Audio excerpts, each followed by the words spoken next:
बांग्लादेश ने पाकिस्तान को दूसरे टेस्ट मैच में भी हरा दिया है और 6 विकेट से जीतकर हिस्टोरिक व्हाइट वॉश किया है पाकिस्तान को। इंग्लैंड के बाद बांग्लादेश सिर्फ दूसरी टीम है जिसने पाकिस्तान को पाकिस्तान में जाके व्हाइट वॉश किया है, और ये दोनों रिजल्ट्स लास्ट 2 इयर्स में आए हैं। तो आप समझ सकते हो कि बाबर, शाहीन और इस सारे ग्रुप की टीम कितनी घटिया है और ये कितने घटिया टेस्ट प्लेयर्स हैं कि ये अपने होम में व्हाइट वॉश हो रहे हैं। साथ ही साथ पाकिस्तान ने भी बड़े सारे रिकॉर्ड बनाए हैं, लेकिन पहले बात करते हैं बांग्लादेश की। आई थिंक बांग्लादेश के लिए ये बहुत सही टाइम पे विक्ट्री आई है, क्योंकि बांग्लादेश के जो ओल्ड स्टॉलवर्ड्स हैं, चाहे मुशफिकुर रहीम हो या शाकिब अल हसन हो, वो अब अपने रिटायरमेंट के वर्ज पे हैं और ये टीम नहीं है। स्पेशली जो बॉलिंग लाइनअप है वो बिल्कुल नहीं थी, और ये विक्ट्री से इस टीम को कॉन्फिडेंस आएगा कि गोइंग फॉरवर्ड भी ये किसी दूसरी टीम को वहां जाके हरा सकते हैं। मेरे ख्याल से स्पेशली श्रीलंका, वेस्ट इंडीज, ये सब ऐसी टीम्स हैं जो अपने होम में भी वल्नरेबल हैं, और बांग्लादेश गोइंग फॉरवर्ड इनको टारगेट कर सकती हैं, क्योंकि उनके दोनों फास्ट बॉलर्स काफी अच्छे लगे और मेहंदी हसन मिराज ने भी इस सीरीज में स्टेप अप किया एज एन ऑलराउंडर। तो मेरे ख्याल से गोइंग फॉरवर्ड ये 3-4 बॉलर प्लेयर्स जो है ये कोर फॉर्म करेंगे। लिटन दास भी जो काफी टाइम से खेल रहे थे, उन्होंने फाइनली स्टेप अप किया है। लिटन दास को मैन ऑफ द मैच दिया गया, जबकि मेहंदी हसन मिराज को मैन ऑफ द सीरीज दिया गया, और इन दोनों ने आउटस्टैंडिंग परफॉर्मेंस दी है। इनफैक्ट अभी जब ये इंडिया टूर पे आएंगे और इंडिया में 2 टेस्ट मैचेस खेलेंगे, तभी भी ये एक इजी वॉक ओवर विक्ट्री नहीं होगी शायद, और बांग्लादेश अपनी तरफ से पूरी कोशिश करेगी। हालांकि इंडिया को इंडिया में हराना काफी मुश्किल है, लेकिन आई होप कि ये सीरीज उतनी वन साइडेड नहीं होगी जैसा स्टार्टिंग में लग रहा था। पाकिस्तान की बात करें तो मेरे ख्याल से इससे ज्यादा शर्मनाक हार नहीं हो सकती कि बांग्लादेश ने आपको आपके होम में आके 2-0 हराया है, और आपकी फुल स्ट्रेंथ साइड को। जब बांग्लादेश ने वेस्ट इंडीज को हराया था तो वेस्ट इंडीज की पूरी टीम नहीं थी। आपको याद दिला दूं, सारे प्लेयर्स ने बॉयकॉट किया था उस सीरीज को, क्योंकि उनके वेस्ट इंडीज क्रिकेट बोर्ड के साथ कुछ पेमेंट के इश्यूज चल रहे थे। और वेस्ट इंडीज की टीम ने पूरी एक डेब्यूटेंट्स की टीम उतारी थी, जिसमें से 2 या 3 ऐसे क्रिकेटर्स थे जिन्होंने पहले खेला था। नवरना पूरी डेब्यूटेंट्स की टीम थी, एक तरीके से वेस्ट इंडीज की ए टीम थी। लेकिन यहाँ पाकिस्तान के सारे प्लेयर्स मौजूद थे। शाहीन शाह अफरीदी, नसीम शाह पहला टेस्ट खेले, बाद में उन्हें परफॉर्मेंस बेसिस पे ड्रॉप किया गया। कोई इंजर्ड नहीं हुआ, ड्रॉप किया गया, और बैट्समैन तो सारे ही मौजूद थे। बाबर, रिजवान, जिनको ये अपना ग्रेटेस्ट मानते हैं, दोनों ही महावाहियात निकले। सऊद शकील, जिन्हें ब्रैडमैन का नाम दिया गया था, उस एक सेंचुरी के बाद उनसे रन नहीं बन रहे थे, और पेस बॉलिंग के खिलाफ वो डरे हुए नजर आए। तो पता नहीं ये जो नाम दे देते हैं ये लोग प्लेयर्स को, वो कितना जस्टिफाइड है। ये एक तरीके का नॉनसेंस है। खैर एनीवेज, पाकिस्तान ने भी काफी रिकॉर्ड्स बनाए। भाई आप ऐसा नहीं कह सकते कि रिकॉर्ड सिर्फ बांग्लादेश ने बनाए हैं, पाकिस्तान ने भी कुछ रिकॉर्ड्स बनाए हैं। पाकिस्तान बांग्लादेश के बाद वो दूसरी टीम बन गई है जिसने सारे टेस्ट नेशन से एटलीस्ट एक सीरीज होम में जरूर हारी है। जी हाँ, यहाँ अफगानिस्तान और आयरलैंड को आप हटा सकते हैं ऑफ कोर्स, लेकिन उन दोनों के अलावा इवन जिम्बाब्वे ने पाकिस्तान को पाकिस्तान में सीरीज हराया है, और अब बांग्लादेश ने भी हरा दिया। और बाकी इंडिया, इंग्लैंड, ऑस्ट्रेलिया, इन सब ने तो हराया ही है, न्यूजीलैंड ने भी हराया है। तो पाकिस्तान ने बांग्लादेश के बाद वो दूसरी नेशन बन गई है। साथ ही साथ ये होम में 10वां टेस्ट मैच था, और इन 10 में से पाकिस्तान एक भी नहीं जीत पाई। अगेन बांग्लादेश के बाद ये दूसरी टीम है जिसने होम में 10 मैचेस लगातार हारे या ड्रॉ किए हो, लेकिन जीता नहीं हो।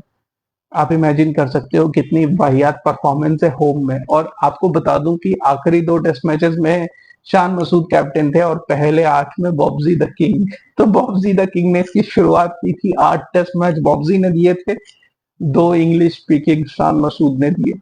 अब आज की मैच की बात करते हैं, तो जब दिन शुरुआत हुआ तो बांग्लादेश वे अहेड थी, लेकिन पाकिस्तान के पास एक चांस था। अगर वो पहले आवर में 3-4 विकेट ले, पहले इनिंग्स में आपको याद हो 26 फॉर 6 कर दिया था बांग्लादेश को। आप इमेजिन करें बांग्लादेश 26 फॉर 6 से ये मैच जीती है, तो एक चांस बन सकता था कि अगर अगेन कुछ 3-4-5 विकेट पहले घंटे में मिल जाते।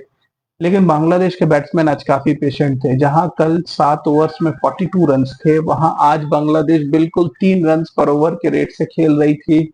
कोई रिस्क नहीं ले रही थी, बिल्कुल स्लो एंड स्टेडी।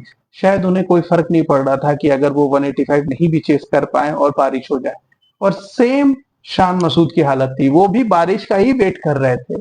तभी तो पहले 2 ओवर के बाद उन्होंने 3 स्लिप्स है ना, गली में से तीसरा स्लिप हटा लिया, और बिलीव कीजिए अगले 6 ओवर में 3 कैचेस थर्ड स्लिप से गए, स्ट्रेट फॉरवर्ड चांसेस जो थर्ड स्लिप के लिए इजी कैचेस होते, लेकिन थर्ड स्लिप हटा दिया था शान मसूद ने। 1 या 2 कैचेस के बाद भी उन्होंने उसको नहीं डाला और फिर तीसरा कैच भी जब ड्रॉप हुआ तो उन्होंने थर्ड स्लिप डाला और सेकंड स्लिप को हटा लिया और अगले ओवर में सेकंड स्लिप से एक कैच की। तो मुझे समझ नहीं आ रहा था कि जब आप 10 विकेट लेकर ही मैच जीत सकते हो तो आपने 3 स्लिप क्यों नहीं लगाए गए, जबकि फास्ट बॉलर्स को काफी हेल्प मिल रही थी। तो ये बहुत ही स्टूपिड लेवल की कैप्टेंसी थी। और जेसन गिलेस्पी जो खुद एक बॉलर रह चुके हैं, मुझे लगता है पाकिस्तान आने के बाद सबका दिमाग खराब हो जाता है। वो ये चीज क्यों नहीं कम्युनिकेट करा रहे थे कि भाई 3 स्लिप्स है ना, गली रहने दो, we need early wickets. Anyways, Mir Hamza जो बाई फार पाकिस्तान के बेस्ट बॉलर रहे हैं इस सीरीज में, उन्होंने अच्छी बॉलिंग की, 1 विकेट लिया, दूसरा विकेट खुर्रम शहजाद को मिला और 70 फॉर 2 यानी कि दिन में सिर्फ 28 रन बने थे और 2 विकेट पाकिस्तान ने लिए थे, तो एक आउटसाइड चांस पाकिस्तान के लिए बन रहा था। लेकिन कैप्टन शांतो और एक्स कैप्टन मोमिनुल ने मिलके एक पार्टनरशिप की और इन दोनों ने 127 तक टोटल को ले गए, लंच तक कोई और विकेट नहीं गिरने दिया। और जब टोटल लेस देन 60 हो गया तो फिर बांग्लादेश बैट्समैन कॉन्फिडेंट हो गए कि अब मैच यहां से नहीं हार सकते। हालांकि बाद में 2 विकेट और गिर गए, लेकिन वो दोनों इंटेंट के चक्कर में विकेट्स गिरे, मतलब वो तेजी से रन करना चाह रहे थे क्योंकि कंडीशंस धीरे धीरे क्लाउडी हो रही थी। इवेंचुअली फिटिंगली जो बांग्लादेश के 2 स्टालवर्ड्स हैं, शाकिब और मुशफिकुर, जो काफी टाइम से बांग्लादेश के लिए खेल रहे हैं, उन दोनों ने नॉट आउट 20s बनाए और इंश्योर किया कि बिना किसी प्रॉब्लम के बांग्लादेश बड़े आराम से इस टोटल को चेस कर ले। पाकिस्तान की बॉडी लैंग्वेज बहुत ही पैथेटिक थी, कैप्टनसी पैथेटिक, फील्डिंग बहुत वाहियात, बॉलिंग में आई वुड से कि मोहसिन अली तो कहीं से भी टेस्ट बॉलर नजर नहीं आए। अबरार को लेकर इतनी बातें हो रही थी, लेकिन मेरे ख्याल से अबरार को और अपॉर्चुनिटीज देनी चाहिए क्योंकि पाकिस्तान में और स्पिनर्स है नहीं। मीर हमजा सिर्फ एक ही मैं कह सकता हूं कि एक ऐसे बॉलर थे जो अच्छे नजर आए, अदरवाइज ये बहुत ही पैथेटिक लाइनअप है। खुर्रम शहजाद बहुत ज्यादा रन लीक कर रहे थे, मे बी शायद कुछ एक्सपीरियंस के साथ बात आगे बढ़े, लेकिन अगर पाकिस्तान के आप कोर में जाओगे तो ये सीरीज पाकिस्तान के बैट्समैन ने हरवाया है। जब आप 146 और 172 पे ऑल आउट होते हो तो बैट्समैन को ही ब्लेम कर सकते हो आप। बॉलिंग की बात करो तो इस मैच में कितना एक्सपीरियंस था बॉलर्स के बाद। मोहसिन अली ने 2 टेस्ट मैच खेले हैं, खुर्रम शहजाद ने 3, मीर हमजा का भी ये 5वां छठा टेस्ट मैच है, अबरार का 7वां टेस्ट मैच है। कुल मिलाकर चारों बॉलर्स ने मिलकर भी 20 टेस्ट मैच नहीं खेले हैं, फिर भी बॉलर्स ने आपको गेम में एटलीस्ट कॉम्पिटिटिव रखा। आपके बैट्समैन ने क्या किया, बैट्समैन तो आपकी बहुत एक्सपीरियंस थे। बाबर 50 प्लस टेस्ट मैचेस खेल चुके हैं, रिजवान 40 प्लस टेस्ट मैचेस खेल चुके हैं, शान मसूद कितनी सालों से टेस्ट टीम में इन एंड आउट हो रहे हैं, एक्सपीरियंस काफी है। लेकिन अब्दुल्ला शफीक जो इतने दिनों से खेल रहे हैं, उनका कोई फुटवर्क नहीं है। बॉलर को जरा से भी हेल्प हो पिच पे तो अब्दुल्ला शफीक गॉन हो जाते हैं। साइम अयूब 2 हाफ सेंचुरीज बनाई उसके बाद, लेकिन दोनों को वेस्ट किया स्लॉक करते हुए। 50 बनाया, उनको लगा कि अब अगले टेस्ट में जगह पक्की, चलो अब मैं चौके छक्के मारता हूँ।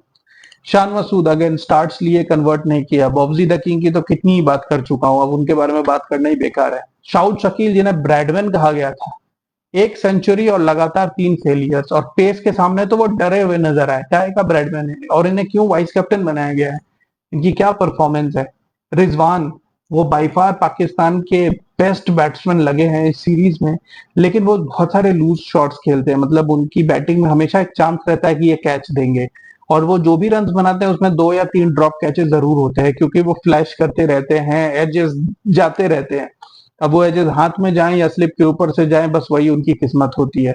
आगा सलमान ने डाउन दी ऑर्डर अच्छी बैटिंग की, लेकिन मेरे ख्याल से कामरान गुलाम को अब ट्राई करने का वक्त आ गया है पाकिस्तान के लिए।